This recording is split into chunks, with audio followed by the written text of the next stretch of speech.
Onyx Vibration Alarm is marketed as a discrete alarm device that wakes you through strong vibrations instead of loud sounds.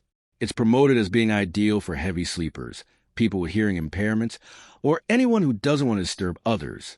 But the real question is, should you buy before watching this? Now, to be fair, vibration alarms are a legitimate product category and can be an effective alternative to traditional alarm clocks for many users. What it does well: discrete wake-up. The vibration helps wake the user without creating loud noise that could disturb others. Suitable for different users. It can be helpful for heavy sleepers, shift workers, and people with hearing loss. Where the hype falls apart, it may not wake everyone. Even strong vibrations aren't guaranteed to wake every heavy sleeper. Battery life matters. If the battery isn't charged or replaced regularly, the alarm may not perform as expected. Placement affects performance. The vibration is usually strongest when the device is worn or placed correctly under a pillow or mattress, depending on the design. So, should you buy the Onyx Vibration Alarm?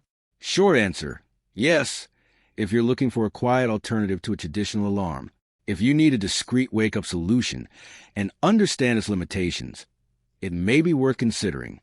But don't expect it to be a guaranteed solution for every heavy sleeper. Thanks for watching. Don't forget to like and subscribe for more videos.